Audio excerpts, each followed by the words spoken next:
Dear friends, எல்லோரும் எப்படி இருக்கீங்க? இன்றைக்கி ஒரு நல்ல வீடியோவில் இன்றைக்கி உங்களுக்கு நான் ஷேர் பண்ண போகிறேன். இன்றைக்கி பார்த்திங்கன்னா திருவானைக்காவல் ஜம்புகேஸ்வரர் திருக்கோயில். இந்த கோயிலுக்கு போயிட்டு நல்லபடியாக நல்லா ஷூட் பண்ணி உங்களுக்காக சமர்ப்பிக்கிறேன். இந்த வீடியோ ரொம்ப அற்புதமாக அருமையாக அமைஞ்சிருக்கு. போன வாரமே சொல்லியிருந்தேன், நல்ல வீடியோவில் உங்களை மீட் பண்ணுறேன்னு சொல்லிட்டு. இது ரொம்ப அற்புதமான ஒரு வீடியோ. நல்ல திருத்தலம்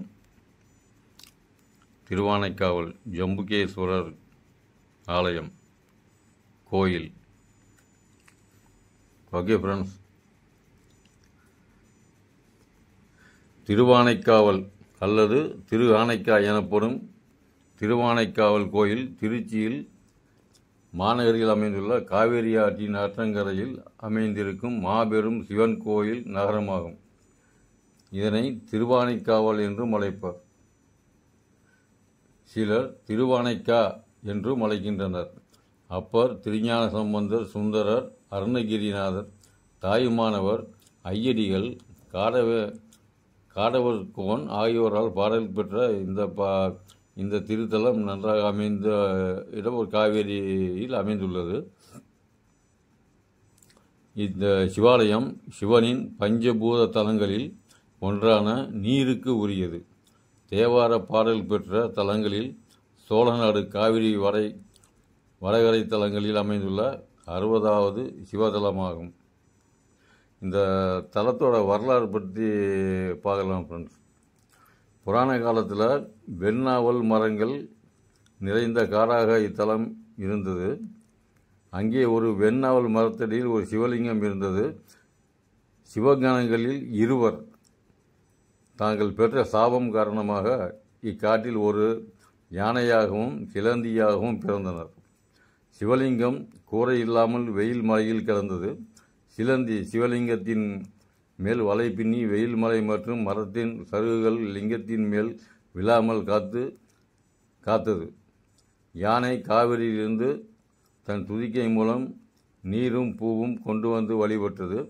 யானை சிலந்தி பின்னிய வலையை தேவையற்றதாக கருதி அதை அழித்துவிட்டு செல்லும்.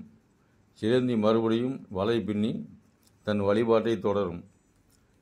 தினந்தோறும் இது தொடர யானையை தண்டிக்க எண்ணிய சிலந்தி யானையின் துதிக்கையில் புக யானையும் சிலந்தியும் போராட கடைசியில் இரண்டும் மடிந்தன. இவைகளின் சிவபக்திக்கு மெச்சி சிவபெருமான் யானையை சிவகணங்களுக்கு தலைவராக ஆக்கினார். நெக்ஸ்ட் கோச்சங்கட் சோழன், அவரை பற்றி பார்ப்போம். சிலந்தி மறுபிறவியில் கோச்சங்கட் சோழன் என்ற அரசனாக பிறந்தது. பூர்வ ஜென்ம வாசனையால் கோச்சங்கட் சோழன் யானை ஏற முடியாதபடி குறுகலான படிகளை கொண்ட கட்டுமலை மீது சிவலிங்கம் ஸ்தாபித்து 70 கோயில்கள் கட்டினான். அவையாவும் மாடக்கோவில் என்று அழைக்கப்படுகின்றன. கோச்சங்கட் சோழன் கட்டிய முதல் மாடக்கோவில் திருவானைக்கா ஜம்புகேஸ்வரர் ஆலயமாகும். இந்த தலத்தில் சிவன் ஒரு திருவிளையாடல் நடத்தியிருக்காரு. அதை பற்றி அதை பார்ப்போம். இத்தலத்தின் 4வது திருச்சுற்று மதிலை இறைவனே நேரில் ஒரு சித்தரை போல் மதில் சுவர் எழுப்பிய பணியாளர்களுக்கு திருநீரை கூலியாக கொடுத்ததாக தல வரலாறு கூறுகிறது. பணியாளர்களின் உழைப்புக்கேற்ப திருநீர் தங்கமாக மாறியதாகவும் தல வரலாறு கூறுகிறது. இதனால் இம்மதிலை திருநீற்றான் மதில் என்றும் அழைக்கின்றார்கள். அப்புறம் இந்த தல வரலாறு பற்றி பார்த்தோம்னா ஃப்ரெண்ட்ஸ், பஞ்சபூத தலம் இதெல்லாமே பஞ்சபூத தலங்கள் ஃப்ரெண்ட்ஸ். எல்லாமே நீர்த்தலம். திருவானைக்கா பஞ்சபூத தலங்களில் ஒன்றான அப்பு தலமாகும். வடமொழியில் அப்பு என்பதன் பொருள் நீர். மூலவரான ஜம்புகேஸ்வரின் லிங்கம் இருக்குமிடம் தரைமட்டத்திற்கு கீழே இருப்பது எப்போதும் தண்ணீர் கசிவு இருந்து கொண்டே இருக்கும். முற்றிய கோடையில் காவேரி வறண்டிருக்கும் நேரங்களிலும் இந்நீர்க்கசிவு வற்றுவதில்லை என்பது குறிப்பிடத்தக்கதாகும். திருவானைக்கா ஜம்புகேஸ்வரர் ஆலயம் ஒரு மிகப்பெரிய கோவில். சுமார் 18 ஏக்கர் நிலப்பரப்பில் நீண்ட உயரமான மதில்களும் 4 திசைகளிலும் கோபுரங்கள் 5 பிரகாரங்களும் உடையது. அம்மன் அகிலாண்டேஸ்வரியின் சன்னதி 4ஆம் பிரகாரத்தில் உள்ளது. தனி சன்னதியில் கிழக்கு நோக்கியவாறு அகிலாண்டேஸ்வரி என்னும் அகிலமான்ற நாயகி காட்சி தருகிறாள். மூலவர் ஜம்புகேஸ்வரர் 5ஆம் உள்பிரகாரத்தில் சுயம்புவான அப்புலிங்கமாக எழுந்தருளியுள்ளார். அகிலாண்டேஸ்வரியின் ஆட்சித்தலம் திருவானைக்கா அன்னை அகிலாண்டேஸ்வரியின் ஆட்சித்தலம். அகிலாண்டேஸ்வரி அம்மையின் காதுகளில் இருக்கும் காதணிகள் பெரிதாக பக்தர்களின் பார்வைக்கு மிக நன்றாக பளிச்சென்று தெரியும். இந்த காதணிகளை தாரகங்கள் என்றும் அழைப்பார்கள். அம்பாள் முன்னொரு காலத்தில் மிக உக்கிரமாக உருவத்துடன் கொடூரமாக இருந்ததாகவும் பக்தர்கள் வழிபாடு செய்ய மிகவும் அச்சமுற்றதாகவும் இருக்க ஸ்ரீ சங்கர ரூபமான இக்காதணிகளை பிரதிஷ்டை செய்து அம்பாளின் உக்கிரத்தை தணித்தார் என்று தலவரலாறு கூறுகிறது. அன்னையின் உக்கிரத்தை தணிப்பதற்காக முன்புறம் விநாயகரையும் பின்புறம் முருகனையும் பிரதிஷ்டை செய்துள்ளார். அதிகாலையில் கோபூஜையும் உச்சிக்காலத்தில் சுவாமிக்கு தினமும் அன்னாபிஷேகமும் நடைபெறுகிறது.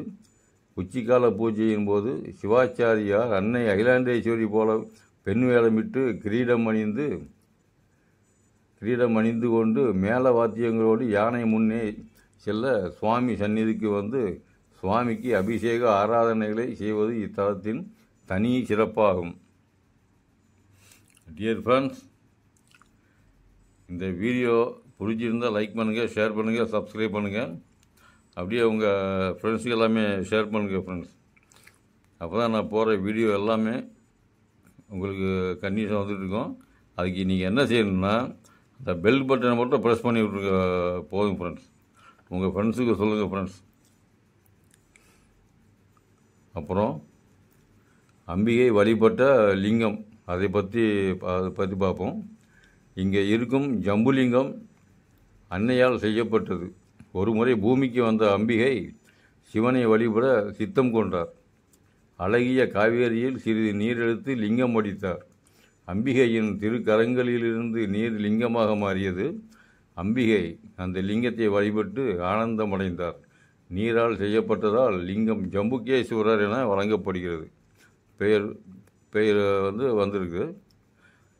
அடுத்து குபேரலிங்கம். மற்றொரு சன்னதியில் குபேரலிங்கம் உள்ளது. மிகப்பெரிய வடிவமாகும். பலமுக ருத்ராட்சம் தாங்கியும் உள்ளது. இந்த குபேரலிங்கத்தை குபேரன் வழிபட்டதால் தான் சிவன் அருள் பெற்று செல்வந்தர்கள் ஆனார் என்று வரலாறு எல்லோருக்கும் தெரிந்ததே. இப்போது மக்கள் அதிகம் வழிபாடு செய்யும் இடங்களில் ஒன்றாக குபேர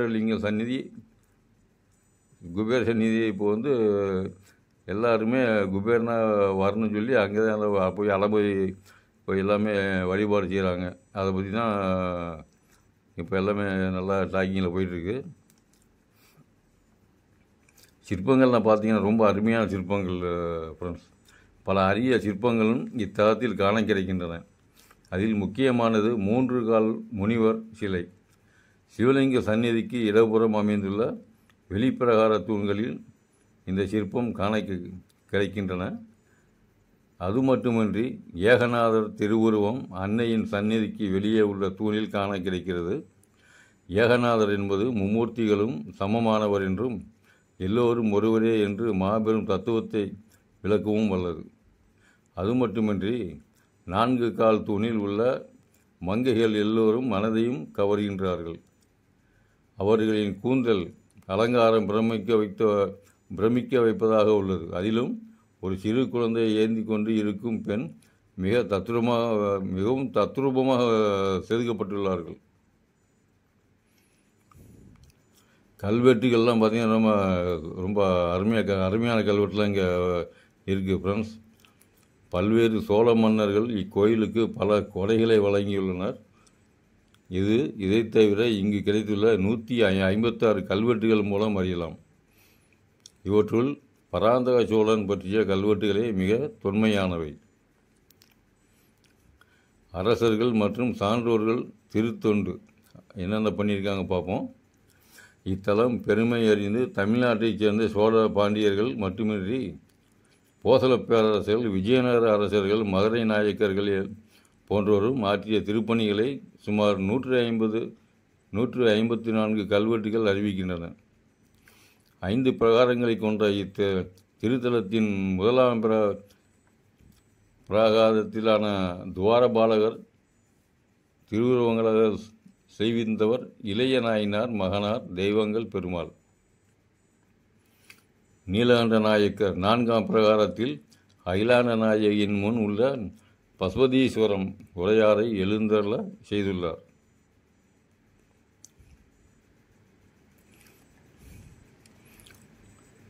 திருவானைக்கா நாயன்மார்கள் மற்றும் தாயுமானவரின் பாடல் பெற்ற ஒரு தலம். திருநாவுக்கரசர் அருளிய ஒரு தேவார பதிகம் இதோ உங்களுக்காக. துன்பமின்றி துயருமின்றி என்றும் நீர் இன்பம் வேண்டில் இராப்பகல் ஏந்துமின் எம்பொன் ஈசன் இறைவன் என்று உள்வார்க்கு அன்பனாயிடும் மானைக்கா அண்ணலே. இந்த மாதிரி பாடல்கள் வந்து நிறைய இருக்குது ஃப்ரெண்ட்ஸ்.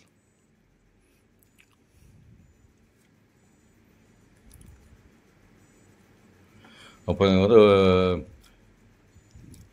குடமுழுக்குலாம் ரொம்ப அருமையாக நடைபெற்று இருக்கு. குடமுழுக்கு நடைபெற்று 16 ஆண்டுகளான நிலையில் 2 கட்டமாக குடமுழுக்கு செய்ய ஏற்பாடுகள் மேற்கொள்ளப்படும் பாலாலயம் அமைக்கப்பட்டுள்ளது. முதற்கட்ட குடமுழுக்கு கோயில் உள்ள ராஜகோபுர விநாயகர் மல்லப்பா கோபுரம் அருகில் விநாயகர், சுப்பிரமணியர், தட்சிணாமூர்த்தி சன்னதி, 108 சிவலிங்க சன்னதி ஆகிய 45 சன்னதிகளின் விமானங்கள் உற்சவ மூர்த்திகளுக்கு 9 டிசம்பர் 2012 நடைபெற்றது. 2வது கட்ட குடமுழுக்கு ராஜகோபுரங்களுக்கு 12 டிசம்பர் 2018 நடைபெற்றது.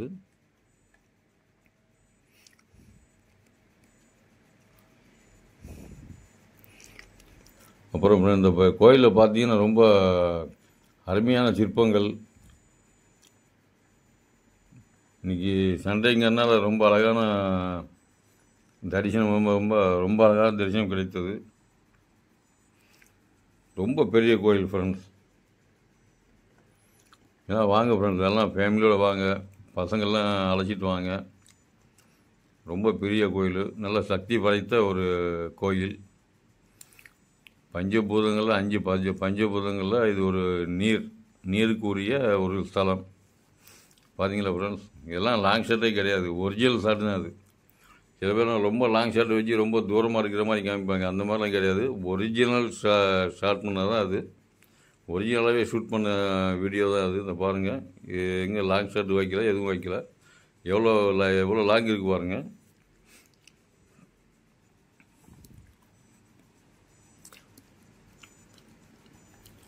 நிறையா பார்க்கலாம், ஏகப்பட்டது இருக்குது ஃப்ரெண்ட்ஸில்.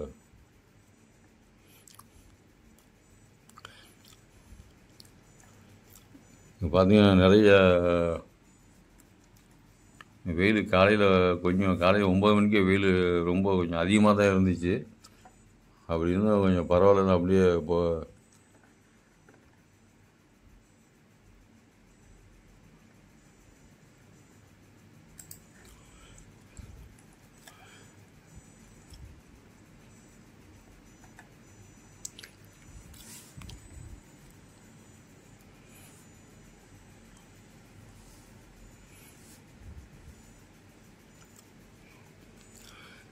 இங்கே வந்து பார்த்தீங்கன்னா அப்புறம் திருத்தல பாடல்கள் வந்து பாடியிருக்காங்க. சம்பந்தர் வந்து 2ஆம் திருமுறை 3ஆம் திருமுறையும், அப்பர் 5ஆம் திருமுறை 6ஆம் திருமுறையும், சுந்தரர் 7ஆம் திருமுறையும் பாடியிருக்காங்க. அவ்வளோ புகழ்பெற்ற இந்த கோயில் வந்து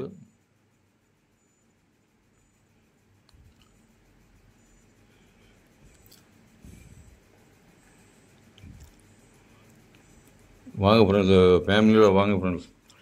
எப்படியும் நல்லா சுற்றி பார்த்து நல்ல சக்தி படைத்த ஒரு ஆண்டவன், அம்மன் சிலை, அகிலாண்டேஸ்வரி நாயகி. ரொம்ப அழகான ஒரு கோயில், அற்புதமான சிலை வடிவங்கள் அமைக்கப்பட்ட ஒரு அற்புதமான ஒரு கோயில். திருவானைக்காவல் ஜம்புகேஸ்வரர் திருக்கோயில்.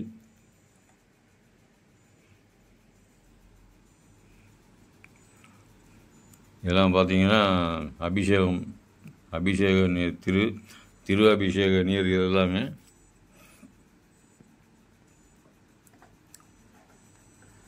நிறைய இருக்கு. இதை பற்றி, இந்த கோயிலை பற்றி பேசணும்னா ஏகப்பட்ட பேசணும். பார்த்தீங்களா, இது எல்லாமே சிற்பங்கள், ரொம்ப அழகான சிற்பங்கள் இது எல்லாமே.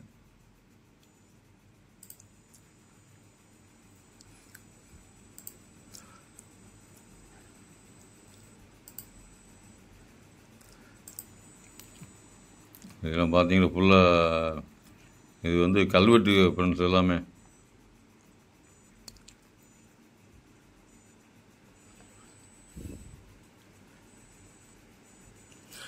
அப்புறம் இந்த ஜம்புகேஸ்வரர் கோயில் திருவானைக்காவல் என்பது இந்தியாவின் தமிழ்நாடு மாநிலத்தில் உள்ள திருச்சிராப்பள்ளி மாவட்டத்தில் உள்ள ஒரு சிவன் கோயிலாகும்.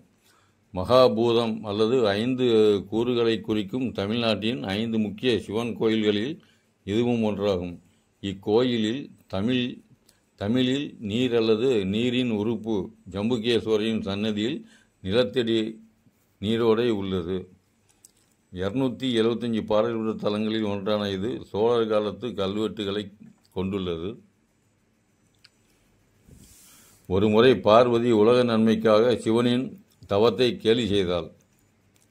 சிவன் அவளது செயலை கண்டிக்க விரும்பினார். மேலும் அவளை கைலாசத்திலிருந்து பூமிக்கு சென்று தவம் செய்ய சொன்னார். சிவனின் விருப்பப்படி அகிலாண்டேஸ்வரி வடிவில் பார்வதி தவம் செய்ய ஜம்புவனத்தை கண்டாள்.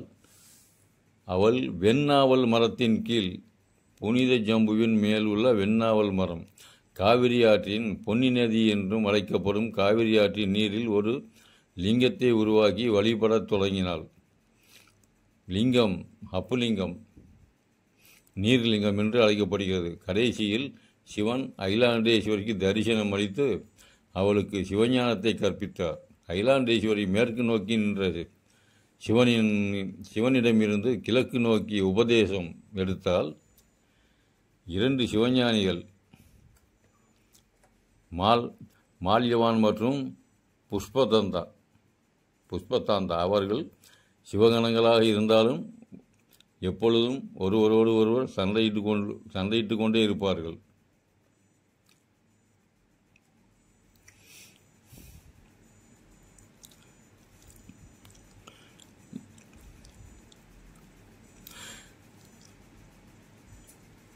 இந்த கட்டிடக்கலைக்கு ஒரு எல்லையில் ஃப்ரெண்ட்ஸ், அந்த அப்பேற்பட்ட ஒரு அழகான கட்டிடக்கலை. இதெல்லாம் பார்த்தீங்கன்னா, இதெல்லாம் அழகான ஒரு, என்ன சொல்கிறது, ஒரு தீர்த்த கிணறுன்னு சொல்லலாம். தீர்த்த கிணறு அங்கங்கே இருக்குது ஃப்ரெண்ட்ஸ். இந்த இடம் வந்து ரொம்ப பெரிய இடம். திருவிழா காலங்களில் சொற்பொழிவு நடத்துவாங்க இல்லையா, இதுதான் அப்புறம் இந்த ஸ்டேஜ். ரொம்ப பெரிய இடம் இந்த ஸ்டேஜ். இந்த ஸ்டேஜ் தான் அவங்க எல்லாம் சொற்பொழிவு பண்ணுவாங்க. மக்கள்லாம் இந்த ஃபுல்லாக சைடு ஃபுல்லாக உட்காந்து பார்ப்பாங்க. இதெல்லாம் கோபுர தரிசனம் கோடி புண்ணியம்னு சொல்லுவாங்க. நல்லா கும்பிட்டுக்கோங்க. கிளம்பி வாங்க ஃப்ரெண்ட்ஸ், திருவானைக்காவல் கோயில். தரிசன டிக்கெட்டு ஒரு 100 ரூபா கேட்பாங்க. உள்ளே போயிட்டோம்னா மற்ற கோயில் மாதிரி டைரெக்டாலாம் பார்க்க முடியாது. சிவனை வந்து ஒரு நவதுவாரங்கள் இருக்கும். நவதுவாரங்கள்னால் 9 ஹோல்ஸ் இருக்கும். அந்த வழியாக தான் சிவனை அபிஷேகம் பண்ணுவாங்க. அந்த அபிஷேகத்தை அந்த நவதுவாரங்கள் வழியாக மட்டும்தான் பார்க்க முடியும். அதுக்கு என்ன பண்ணுவாங்கன்னா, ஒரு 10 பேர் தான் உள்ளே அலோவ் பண்ணுவாங்க. 10 பேர் தான் உள்ளே அலோவ் பண்ணுவாங்க. அந்த 10 பேர் அந்த நவதுவாரங்கள் வழியாக அந்த அபிஷேகத்தை காணலாம். கண்டுவிட்டு அந்த அபிஷேக நீர் எல்லாம் கொடுப்பாங்க. மற்ற கோயில் மாதிரிலாம் கிடையாது. ஆனால் அகிலாண்டேஸ்வரி அம்பாள் வந்து மற்ற கோயில் மாதிரி டைரெக்டாக பார்க்கலாம். நல்லா பிரகாரம், கர்ப்பகிரகம்லாம் கொஞ்சம் பெரிய சைஸில் தான் இருக்கும்.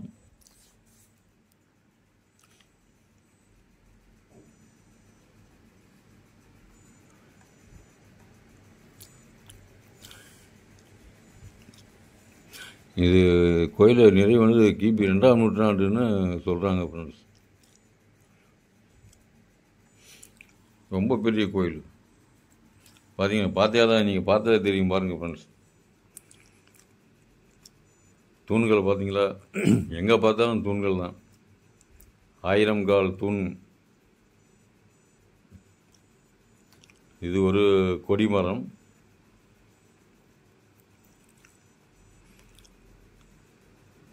ரொம்ப ரொம்ப அருமையான கோயில் ஃப்ரெண்ட்ஸ். அதே எவ்வளோ அழகாக அமைச்சிருக்காங்க பார்த்தீங்களா? இந்த திருவிழா காலங்கள்லாம் பார்த்தீங்களா ரொம்ப சூப்பராக இருக்கும்.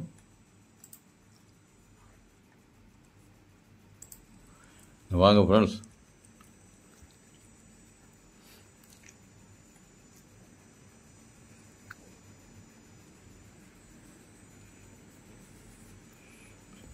இந்த திருச்சி வந்து இந்த ஜம்புகேஸ்வரர் ஆலயம் வந்து திருவானைக்காவல் ஜம்புகேஸ்வரர் ஆலயம் புகழ்பெற்ற தலம்.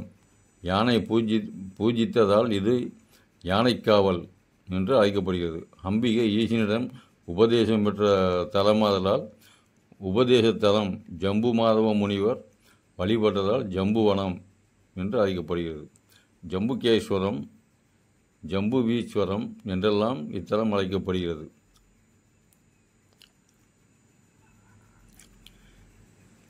ஐம்பத்தோரு சக்தி பீடங்களில் தண்டநாத பீடம் என்றும் வராகி பீடமாக இந்த சந்நிதி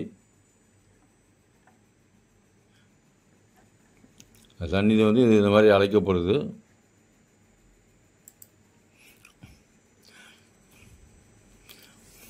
ஆதிசங்கரர் வந்து அகிலாண்டேஸ்வரின் கோபத்தை தணிப்பதற்காக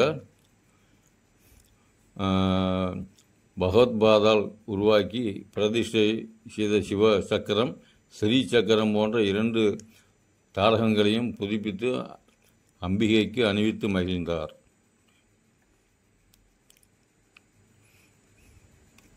சிவன் கட்டளைக்காக அம்பிகை பூலோகத்தில் மானிட பெண்ணாக பிறந்தாள். இங்கே தான் இந்த காவிரி நதியில் தான் அந்த நீரை எடுத்து சிவலிங்கமாக உருவாக்கி தவமெல்லாம் இருந்து சிவனிடம் அம்பிகை நேரிலிங்கம் சிவனிடம் வந்து நல்ல அட்வைஸெல்லாம் பெற்று வந்து ரொம்ப இதாக கோயில் ரொம்ப இதாக பார்த்து நல்லா கட்டியிருக்காங்க ஃப்ரெண்ட்ஸ்.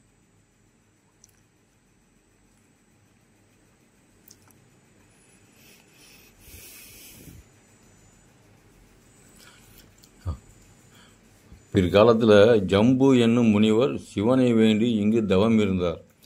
சிவன் அவருக்கு காட்சி கொடுத்து நாவல் பழ பிரசாதம் கொடுத்தார். பழத்தை உண்ட முனிவர் அதன் புனிதம் கருதி விதையையும் விழுங்கிவிட்டார். அவர் விழுங்கிய விதை வயிற்றுக்குள் முளைத்து தலைக்கு மேலாக மரமாக வளர்ந்தது. அவர் சிரசு வெடித்து முக்தி பெற்றார். நாவல் மரத்துக்கு ஜம்பு என்றும் பெயருண்டு. அம்பிகையால் அழைக்கப்பட்ட நீரிலிங்கம் இந்த மரத்தின் கீழ் அமைந்துள்ளது. பக்தராகிய ஜம்புவுக்கு முக்தி தந்ததால் சுவாமி ஜம்புகேஸ்வரர் என பெயர் பெற்றார். கையில் திரிசூலம், நெற்றி நிறைய சந்தனம் மொத்தமாக மாறிய அந்த அழகான அந்த பிரசாத நீர் பக்தர்களுக்கு அளிக்கப்படுகிறது.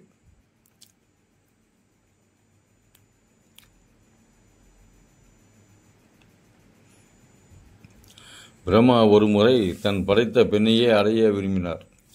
இதனால் அவருக்கு ஸ்ரீ தோஷம் உண்டானது. தோஷ நிவர்த்தி பெற சிவனை வேண்டினார்.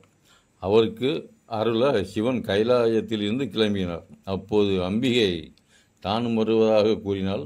சிவன் அவளிடம் பிரம்மா பெண்கள் மீது மோகம் கொள்பவர் என்று சொல்லி அவளை உடன் அழைத்து செல்ல மறுத்தார். ஆனால் அம்பிகை சிவனிடம், நான் உங்களது வேடத்தில் வருகிறேன், நீங்கள் சேலை அணிந்து என் வேடத்தில் வாருங்கள் என்றாள். சிவனும் ஏற்றுக்கொள்ள இருவரும் மாறு வேடத்தில் சென்றனர்.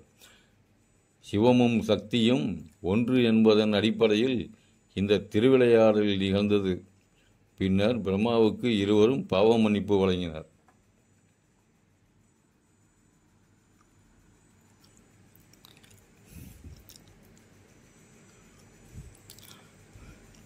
ரொம்ப அழகான கோயில் ஃப்ரெண்ட்ஸ்.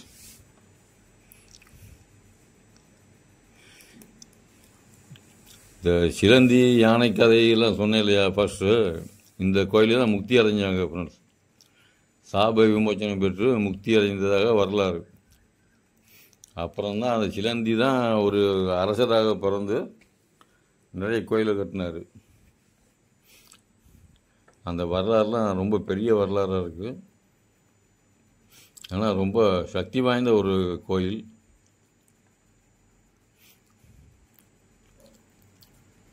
ஜம்புகேஸ்வரர் அமர்ந்துள்ள மூலஸ்தானம்.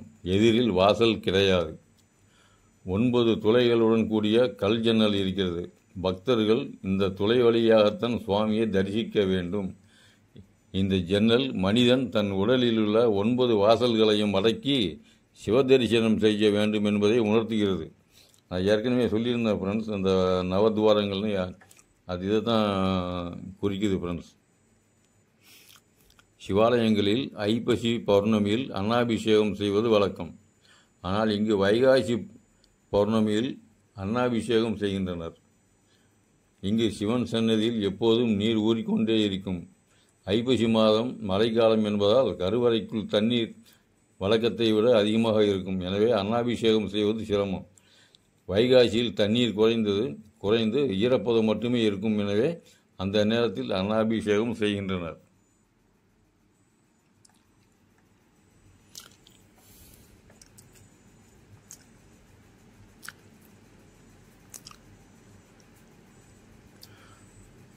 வாங்க ஃப்ரெண்ட்ஸு, ரொம்ப பெரிய கோயில், ரொம்ப சக்தி வாய்ந்த கோயில். ஜம்புகேஸ்வரர், அப்புறம் அம்பாள் எல்லாமே வந்து ரொம்ப சக்தி படைத்த கடவுள்கள். சிவன் மேற்கு நோக்கியும் அம்பாள் கிழக்கு நோக்கியும் இருக்கின்றனர். 20 கோஷ தேவதைகளையும் கொண்ட சிவன் சந்நிதி உள்ளது. இந்த தலம் ஒன்றில்தான் சுவாமி சந்நிதிக்கு பின்புறத்தில் சரஸ்வதி நின்ற நிலையில் வீணை இல்லாமல் காட்சி தருகிறாள். அருகில் கார்த்திகை ரோஹிணியுடன் சந்திரன் இருக்கிறார். 5 முகங்கள் கொண்ட பஞ்சமுக விநாயகர், ஜேஷ்டா தேவியுடன் கூடிய சனீஸ்வரர் ஆகியோர் இங்கு குறிப்பிடத்தக்கவர்கள். சனி பகவான் பாலசனியாக குதிரை முகத்துடன் அன்னை சாயாதேவி மற்றும் மனைவியுடன் காட்சி தருகிறார்.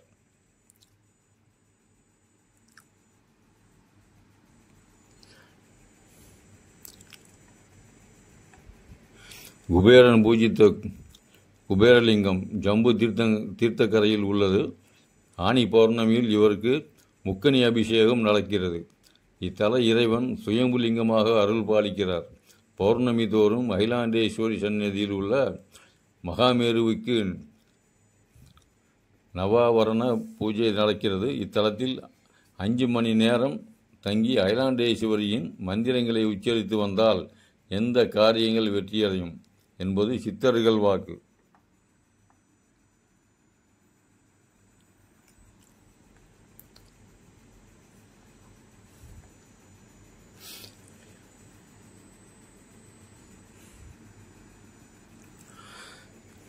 வெள்ளை நாவல் பழம் பழுக்கும் வெண்ணாவல் மரமே இத்தல விருட்சகம். இச்சன்னதியை தினமும் 12 முறை 48 நாட்கள் வலம் வந்தால் இல்லத்தில் செல்வம் செழிக்கும். அகிலாண்டேஸ்வரி காலையில் லட்சுமியாக, உச்சி காலத்தில் பார்வதியாக, மாலையில் சரஸ்வதியாக திகழ்வதால் அம்பிகைக்கு 3 வண்ண உடை அலங்காரங்கள் 3 வேளைகளிலும் செய்யப்படுகிறது. சிவன் அம்பாளுக்கு இத்தலத்தில் குருவாக இருந்து உபதேசம் செய்ய அம்பாள் மாணவியாக இருந்து கற்றறிந்தாள். எனவே மாணவர்கள் இங்கு அதிக அளவில் வேண்டிக் கொள்கிறார்கள். சிவன் குருவாக இருந்து பார்வதிக்கு உபதேசித்த தலம் என்பதால் இங்கு திருக்கல்யாணம் நடப்பது இல்லை, திருமணமும் நடைபெறுவது இல்லை. இதுதான் முக்கியமான ஒரு பாயிண்ட்டு.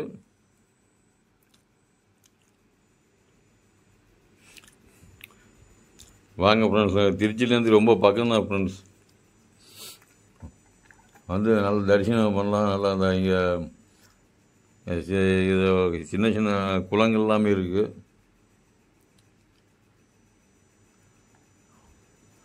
வாங்க, அப்புறம் நல்லா பசங்களெல்லாம் கூட்டிகிட்டு வாங்க. அழகான மரங்கள், சின்ன சின்ன பூங்காக்கள்லாம் இருக்குது. தென்னந்தோப்பு பார்த்தீங்கன்னா சின்ன தென்னந்தோப்புலாம் இருக்குது. ஒரு யானை ஒன்று இருக்குது ஃப்ரெண்ட்ஸ். ரொம்ப குட்டி யானை வந்து கொஞ்சம் நடுத்தர வயசு தான் இருக்குன்னு நினைக்கிறேன். வீடியோ எடுக்க விட மாட்டேன். வீடியோக்கு வந்து அலவுடு கிடையாது. ஃபுல் அண்ட் ஃபுல் ரெஸ்ட்ரிக்ஷன் இருக்கிறதுனால தூரத்துலேருந்து ஒரே ஒரு ஷாட் மட்டும் எடுத்துகிட்டு வந்துட்டேன் வீட்டுக்கு வரும்போது.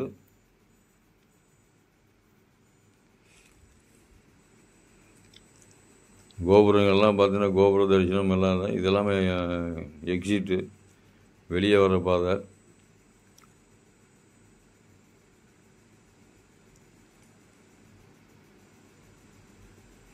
நான் சொல்லி அந்த தென்னந்தோப்பு, சின்ன தென்னந்தோப்பு மாதிரி இருக்கு எல்லாமே. ரொம்ப அருமையான ஊர்.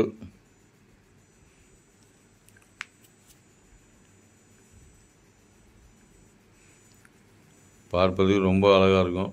நல்லா உள்ள கோயிலுக்குள்ளே வந்துட்டிங்கன்னா, வெளியே எவ்வளோ வெயில் அடித்தாலும் கோயிலுக்குள்ளே போயிட்டிங்கன்னா அவ்வளோ சில்னஸ் சூப்பராக இருக்கும்.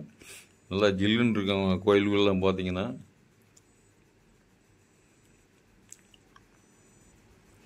கோயில் மட்டும் ரொம்ப பெரிய கோயில் ஃப்ரெண்ட்ஸ். ஓகே டியர் ஃப்ரெண்ட்ஸ், இந்த வீடியோ பிடிச்சிருந்தால் லைக் பண்ணுங்கள், ஷேர் பண்ணுங்கள், சப்ஸ்கிரைப் பண்ணுங்கள். அந்த பெல் பட்டனை கொஞ்சம் ப்ரெஸ் பண்ணி விட்ருங்க ஃப்ரெண்ட்ஸ். அப்போ தான் நான் போடுற வீடியோ எல்லாமே உங்களுக்கு வந்துக்கிட்டே இருக்கும். நான் என்னோடய சேனலில் வர வீடியோ எல்லாமே இந்த மாதிரி டூரிஸ்ட்டு சம்மந்தப்பட்ட கோயில், அப்புறம் அரண்மனை, அப்புறம் இந்த மாதிரி கோட்டைகள், அந்த மாதிரி இந்த மாதிரி ஒரு வீடியோவில் தான் இருக்கும்.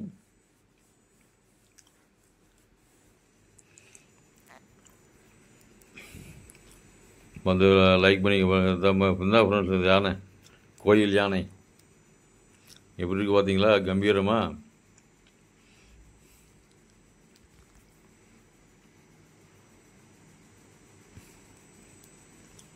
இதெல்லாம் பார்த்தீங்கன்னா அழகான சிற்பங்கள்.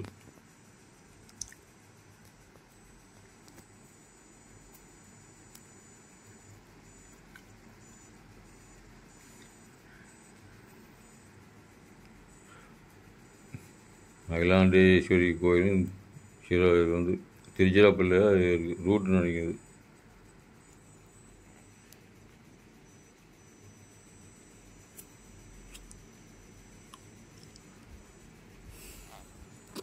எல்லாம் முடிச்சுட்டு வீட்டுக்கு கிளம்பியாச்சு.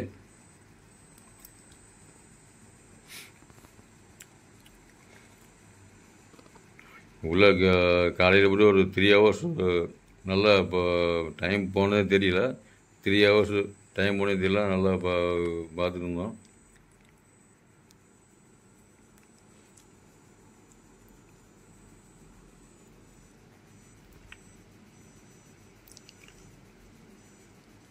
ஓகே ஃப்ரெண்ட்ஸ், நெக்ஸ்ட் வீடியோவில் மீட் பண்ணலாம். ஒரு நல்ல வீடியோவில் மீட் பண்ணலாம் ஃப்ரெண்ட்ஸ். ஓகே ஃப்ரெண்ட்ஸ், இது ஒரு சிவலிங்கம் செட் பண்ணி வச்சுருக்காங்க. பார்க்கறதுக்கு ரொம்ப அருமையாக இருக்குது, ரொம்ப கம்பீரமாக, ரொம்ப உயரமாக இருக்குது. ஓகே டியர் ஃப்ரெண்ட்ஸ், நெக்ஸ்ட் வீடியோவில் மீட் பண்ணலாம். Okay bye.